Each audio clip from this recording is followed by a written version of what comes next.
근데 정계선 재판관 남편 부분은 조금 아쉬운 부분들이 있어요. 그러니까 김희수 전 헌재 재판관이 국회 탄핵소추위원회 변호사로 활동을 하고 있잖아요.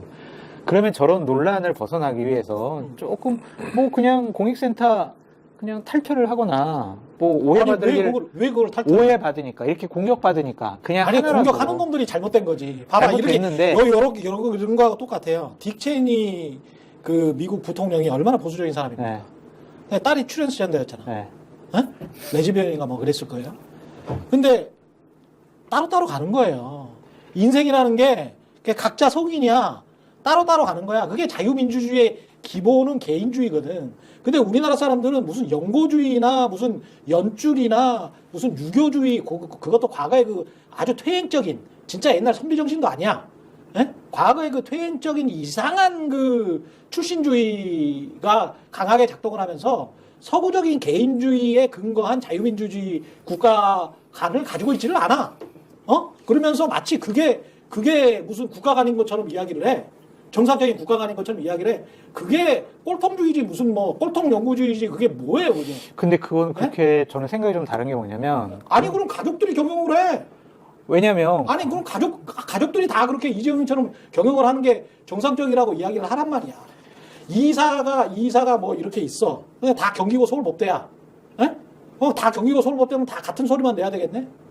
그거 아니지. 근데 우리가 검증이라는 걸 하잖아요. 검증. 네. 어떤 공직자 대상으로 있으면 그 가족들, 남편, 뭐 부인, 자식들, 친인척들 어느 정도 검증이 있잖아요. 그럼 왜 국민의힘 의원들은 자식들이 따로 생계를 하고 있다라고 자식이건 부모건 간에 분리하면 재산 고지 안 해. 민주당 의원들도 그런 부분이 있으니까. 아니 그러니까 왜 그러냐고. 그러면. 재판관 부분만 한정해서 우리가 생각을 해보면. 그러니까 다 그러면 그러면 우리나라 한민족이 뭐 이렇게 침만 튀기면 거의 다 비슷해요. 법적으로 네? 내가 잘못됐다는 것이 아니라 네. 그런 공격을 받을 소지가 있으니 네. 그냥 그 중요한 문제가 아니니까 공격을 받지 않기 위해서 좀 상황을 처신을 좀 정리하는 게 좋지 않겠냐. 무슨 처신을 정리를 해. 본인이 공익센터에서 열심히 일하는 게 자기의 인생인데 그거를 열심히 계속 일하겠다는 거를 어떻게 그걸 오해를 정리를 받을 해. 수가 있으니. 아니 뭐하게 정리를 해. 그거를 정리를 하는 게 더 오해를 받을 수 있지. 아니 쭉 이렇게 가면서 아니 거기에서 나는 내 일을 하고 거기 밑에 있는 사람들 밑에 있는 게 아니고 파트너로 같이 일하고 있는 사람들은 자기들 일을 하고 나는 거기에 관여를 안 하고 그렇게 하면서 하면 되는 거지. 그렇게 얘기를 하면 정영식 재판관과 박선영 이사장과의 관계에 대해서 문제 제기한 것도 그런 식으로 잘못된 거예요. 그런 식으로 따지잖아요. 그러면은 국세청에 국장이 있어. 네. 국세청에 국장이 있는데 사돈의 8천의 기업이 뭘 조사를 받아. 국세청 조사국에서. 맨날 자기는 제척하겠네. 우리는 그래서 회피와 맨날 상피 제도가 있잖아요. 회피와 상피 제도를 이용한 그 몇 가지 케이스를 한번 가져와 봐요. 우리나라에서 그렇게 회피와 상피 제도를 이용하지 않아요. 그리고 박덕근 같은 인간 봐보세요. 잘못됐다니까요. 아니 8년 동안 그 짓거리를 했잖아. 잘못됐어요, 그거. 국토위에서 하면 안 돼, 그거는. 국토위에서 그런 식으로 했잖아. 도리에 안 맞는 거예요, 그거는. 아니 실제로 거예요. 그리고 본인 그 가족회사와 관련해서 실제로 페이버를 줬잖아. 그렇게 결과적으로 나타난 걸 가지고 이야기를 해야지. 아니 예방적인 조치가 있잖아요. 그러한 일들이. 아니 이 사회에서 어떻게 그거를 다 예방해가지고 말도 안 되는 그런 소리를 합니까? 대통령 탄핵이라는 중요한 문제이기 때문에 조금이라도 절차적인 정당성, 결과적인 정당성을 훼손시킬 만한 오해를 받을 수 있으면 그거는 정리하면 된다. 그거는 이렇게 잘 차려놓은 밥상에 그냥 침 뱉고 싶은 이야기인 거예요. 잘 차려놨는데 제사상 잘 차려놓고 절하려고 하는데 야 저기 파리 갔다 그러면서 그냥 제사상 그냥 엎어버리고 싶어 하는 거야. 거듭 말씀드리지만 네? 그러한 공격을 하는 게 부적절하고 잘못됐다고 생각을 하는데 그렇죠. 그러한 사소한 공격이라도 안 받을 수 있도록 정리를 하면 더 좋지 않았을까. 어디까지 정리를 해야 되냐고. 아니 세상은 잣대가 말이죠. 그러면은 95점이 있고 99점이 있지. 그러면 세상이 플러스와 마이너스만 있습니까? 그게 말이 안 되는 거예요. 그러니까 자꾸 이렇게 세상을 좌우로만 구분을 하고 세상은 360도가 있어요. 집도 말이죠. 남서향이 있고 남동향이 있고 남향이 있고 그래요. 근데 100% 남향에만 살 수 있습니까? 못 살잖아. 그렇게 안 되잖아. 다른 건물이 좀 가릴 수도 있잖아. 그럼 일조권 침해하면 적당하게 보상을 해주잖아요. 다 그런 차원인 거지. 근데 아까 지금 김민하 평론가가 이야기를 했듯이 진실화해위원장을 박선영을 그 시점에 윤석열 씨가 딱 임명을 해버린 거 있잖아. 그냥 잘못된 거잖아. 잘못됐지. 잘못된 거잖아요.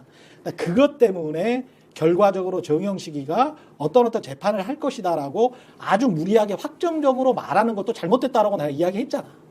그거 아니라고. 그리고 그때도 6대 0인 6명이 있었던 상황에서도 그렇게는 안 될 거라고 나는 이야기를 했다고. 마찬가지 케이스긴 한데 요거는 전혀 다른 거야. 왜냐하면 이 사람은 누가 임명하지도 않았어. 본인이 자기 인생을 사회적으로 중요하다고 가치가 있다고 생각하는 인생을 그냥 살고 있는 거야. 예? 살고 있는데 그걸 왜 그만둬? 오해받을 수 있으니까. 아이고 참. 그게 공격의 빌미가 되니까. 아니 그게 세상 왜 우리가 발전을 못하는 줄 압니까? 아니 오해받을 수 있다고 자기가 본인이 그 가치적으로 사회 가치적으로 진짜 중요하고 좋은 일을 하고 있는데 그거를 그만둬요? 네. 왜 그만둡니까? 잠깐 그만두면 되죠. 이 왜 탄핵 심판이 아유 말도 안 되는 소리. 아니, 우리나라의 사소한 문제 우리나라의 도덕성과 그게 말이죠. 네. 옛날에 이제 그 유교에서 진짜 선비들이 제일 강조했던 게 뭔지 아세요? 그게 신독이에요. 신독. 자기가 신독이라는 게 뭐냐면요. 자기가 홀로 있을 때나 어떤 이해관계가 있거나 외부에 있을 때나 행동이 똑같은 거예요.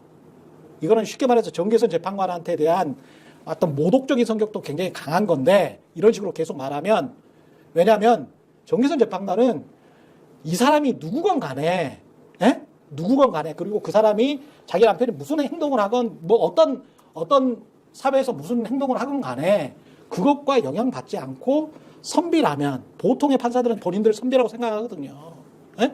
독자적으로 판단을 하는 거예요. 법과 양심에 따라서. 그리고 그거를 우리는 존중을 해주는 겁니다. 제가 말씀드린 그거예요. 기조가 똑같잖아. 제가 말씀드리는 기조가 똑같이 지금 장성철 평론가가 말하는 기조는 왔다 갔다 하는 거예요. 제가 왜 뭘 왔다 갔다 해요? 개인의 양심에 충분히 맡길 수 있는 영역이라는 거지. 그거는. 사람을 믿을 수는 없어요. 또 이런 거 봐. 제가 다시 한번 말하잖아요. 정영식 재판관 같은 경우도 그런 식으로 저는 이야기를 하고 판단을 했다고. 근데 이거는 아니 그냥 사회적으로 좋은 일을 하는데 왜 이걸 그만둬야 되냐고. 아니 머리가 같은 말이 반복되는데 머리가 삐뚤어진 사람들이 오해를 할 수 있다고 해서 본인이 충분히 양심껏 법과 양심에 따라서 판단할 수 있는 재판관과 그 가족들이 뭔가를 해야 돼? 그거는 그 재판관의 양심 그리고 재판관의 자질, 역량, 능력, 도덕적인 어떤 이제까지 행동에 관한 그냥 기본적인 무시야. 무시가 아니죠. 모욕이야 그게. 재판관이라는 최후의 심판자가 조금이라도 그 결정에 대한 권위를 누군가가 비판을 하고 그런 거 없다고요. 그런 식으로 따지면 윤석열이나 누구든지 그러면은 우리나라에서 선출직 공무원 될 사람도 없고요. 우리나라에서 판사 될 수 있는 사람도 없어요. 예?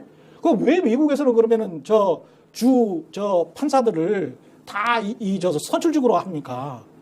전부 다 걸려 있는데 어디 한 자리에 가면 미국도 똑같아요. 근데 그런 오해를 받으면서 공격을 받는 게 그게 맞아요, 그러면은? 근데 실질적으로 힘과 권력을 갖고 있는 상대 진영에서 공격을 하잖아요. 똑같이 이야기를 제 이 시간이 다 지나버렸는데 요 에피소드 하나 이야기를 드릴게요. 지난번에 말이죠. 트럼프가 낙선을 했을 때입니다. 한 4년 전에 낙선을 했을 때 그때 제 기억에 애틀랜타인가 그래. 애틀랜타에 성관이 부위원장이 그 애틀랜타 지역에서 부정선거가 일어났다고 난리를 치고 개표하지 말라라고 막 했어요. 펜실베니아인가 애틀랜타가 제가 헷갈리는데 그랬을 때 이 사람 있잖아요. 이 누굽니까? 저 부위원장인가 하는 사람이 내가 이 어떤 특정 정당의 추천으로 왔지만 그렇지만 내 양심에 따라서 이거는 계속 개표를 해야 돼. 그리고 그거를 나의 양심을 믿는 게 미국 헌법이다. 라고 CNN에서 이야기를 하는 장면을 제가 들었거든요. 그게 우리가 공무원들한테 부여한 어떤 양심의 자유에 관한 것이고요. 공무원뿐만이 아니고 우리가 개인으로서 인간한테 근대 헌법들이 부여하고 있는 양심의 자유에 관한 겁니다. 네? 어떤 그 이해상충의 상황이 있는데 그 모든 이해상충을 다 법과 제도로서 다 막을 수는 없어요. 그리고 이런 상황에서 법과 제도로 걸리는 게 하나도 없어. 그냥 어떤 말 좋아하는 사람들이 그냥 야 오해할 수도 있으니까 하지 마라고 하는 거는 그 사람의 양심을 모독하는 거라니까요. 기본적으로 민주주의는 개인들의 양심의 자유에 근거하고 있는 겁니다. 개인의 양심의 자유는 있지만은 공직을 맡고 있는 사람의 선의만으로 세상을 똑바로 판단할 수 있다고 보는 것은 우리가 그러면 있어요. 보수나 진보라는 양심의 사상의 자유라는 게 존재하지가 않아요. 그렇게 말씀하시면 제도와 시스템이 필요가 없는 거예요. 아니, 그러니까 법률이 필요 없는 그런 거예요. 식으로 하니까 윤석열이 계엄을 했네. 자, 그래서 이런 식으로 하니까 계엄을 했다니까. 이게 조금만 더 가면 계엄한다니까. 윤석열의 양심이 자, 엉망이고 잘못됐기 때문에 택도 안 되는 이야기 하지 마시고요. 무슨 택도 안 되는 얘기예요. 택도 안 그렇게 되는 모욕하는 게 어디 있어요. 택도 안 되는 이야기입니다. 잘 생각을 해보십시오. 최근의 정치본색 장성철 공론센터 소장, 김민아 그런 얘기를 하는 게 어디 있어요. 뭐가 택도 안 되잖아. 택도 안 되는 얘기를 하고 그렇게 모욕하는 게 어디 있어요. 지금 패널을 불러놓고 아니, 서로 의견은 다를 수가 있죠. 윤석열이 양심이 없으니까 봐. 그렇게 반헌법적이고 반법률적인 행동을 저질렀으니까 우리가 황당하지? 제도와 시스템으로 황당하지? 그 사람에 대해서 황당하지? 처벌하려고 하는 거잖아요. 그거를 지금 하고 있다니까 헌법재판관들한테. 그렇죠. 그러니까 하지 말라고. 그러니까 그 양심을 내가 빌려서 이야기를 하냐고. 사람의 선의를 어떻게 믿어요? 양심을 자, 제도와 법률과 시스템으로 보충을 하는 거지. 본인 거는 믿어달라며. 내가 언제 뭘 믿어달라고 전 그랬어요? 본인 거는 믿어달라 그랬잖아.